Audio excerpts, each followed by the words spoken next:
कानून व्यवस्था के ऊपर जब प्रेस कॉन्फ्रेंस में सवाल पूछा गया, उसी में एक और सवाल उससे जोड़ा गया था असदुद्दीन ओवैसी के ऊपर जो हमला हुआ। बहुत मैं निंदा करता हूं और दुखद है कि लोकतंत्र में हिंसा की कोई जगह नहीं होनी चाहिए, और अगर ये हिंसा हुई है तो आखिरकार इसके पीछे दोषी कौन है, कारण क्या है। दोषी पकड़े गए हैं कुछ लोग, लेकिन कुछ लोगों की मंशा क्या थी ये भी साफ आना चाहिए। और ये लोग तो दावा करते थे कि अपराधी भाग गए, तो अगर अपराधी भाग गए तो ये हमला किसने किया। आज आपने एक्सप्रेस वे का जिक्र किया, अपनी योजनाओं का बताया कि एमएसपी भी पूरी तरह से सबको मिलेगा, लेकिन आज प्रधानमंत्री वर्चुअली जुड़े, उन्होंने एमएसपी पे कहा और एक्सप्रेस वे पे भी कहा कि उनकी सरकार ने एक्सप्रेस वे दिया। मुख्यमंत्री की बहुत तारीफ करी उन्होंने। देखिए, एमएसपी मिलना चाहिए किसानों को, फसलों का ये इंतजाम समाजवादी लोग करेंगे। अभी किसी भी फसल का ये बीजेपी के लोग एमएसपी नहीं दे पाए। 3 काले कानून ऐसे लाए कि मन मर्जी किसानों की फसल खरीद लेते। ये एक्सप्रेसवे समाजवादियों का बनाया हुआ है, आगे का पूर्वांचल एक्सप्रेस भी समाजवादी सरकार का। जिलाध्यक्ष जीतेन वर्मा जी मंच पर हमारे साथ आरएलडी और समाजवादी पार्टी की प्रत्याशी रूपाली दीक्षित जी। देख रहा हूं बड़ी संख्या में उपस्थित हमारे बुजुर्ग, बड़ी संख्या में नौजवान साथी,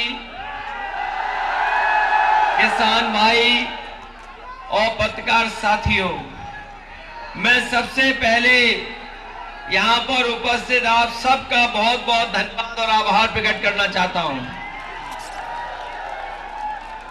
मैं देख रहा हूं एक एक चेहरे को मैं देख सकता हूं यहां से, और ये चेहरे और खुशी और ये जो आवाज आ रही है ये बता रही है कि इस बार गठबंधन की प्रत्याशी रूपाली दीक्षित जीतने जा रही हैं।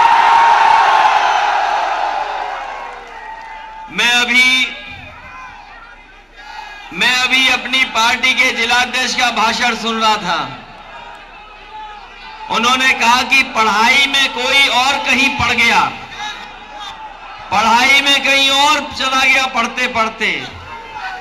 ये तो कमाल पहली बार देखने को मिल रहा है आगरा में।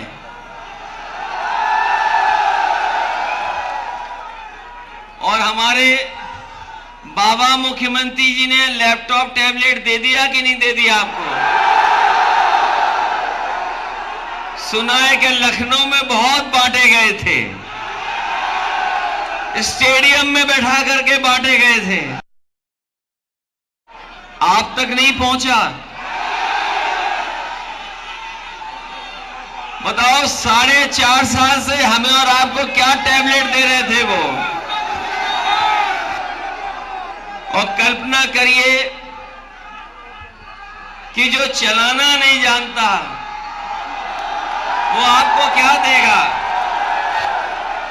मैं आप सबसे न केवल आपके भविष्य के लिए वोट मांगने आया हूं, बल्कि उत्तर प्रदेश का भविष्य बेहतर हो, उत्तर प्रदेश खुशहाली के रास्ते पर जाए, उत्तर प्रदेश तरक्की के रास्ते पर जाए।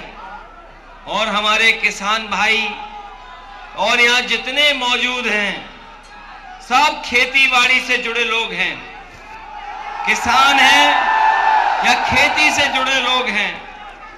बताओ, उन्होंने कहा था कि किसानों की आय दोगुनी हो जाएगी। बताओ किसान भाइयों, किसकी आय दोगुनी हो गई?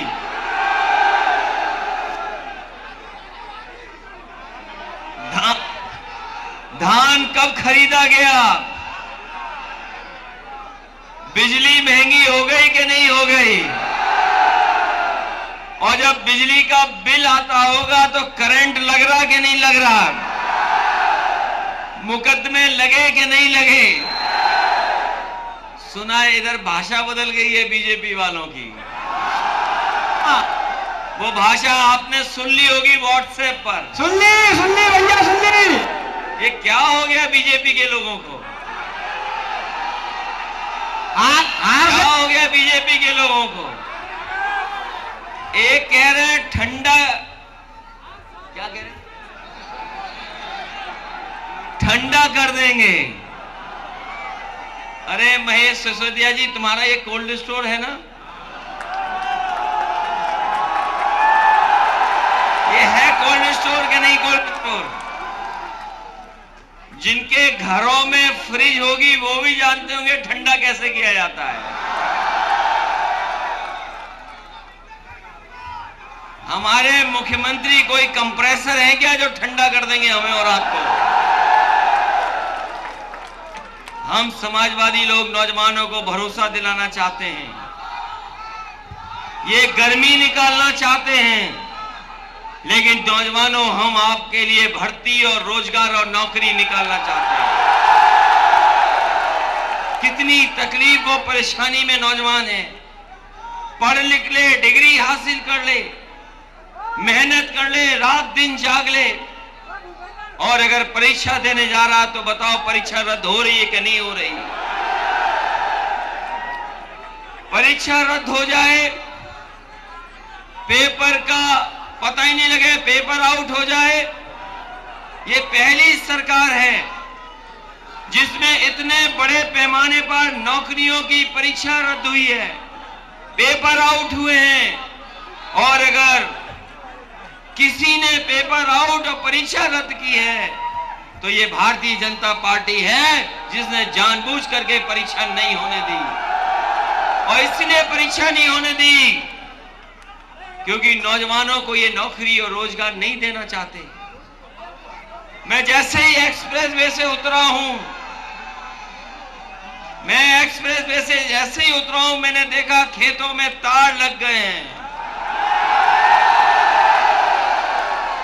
कोई हमारे किसान का खेत नहीं बचा जहां पर तार ना लगे हों। और अगर रात में रखवाली नहीं करोगे तो कौन आ रहा है?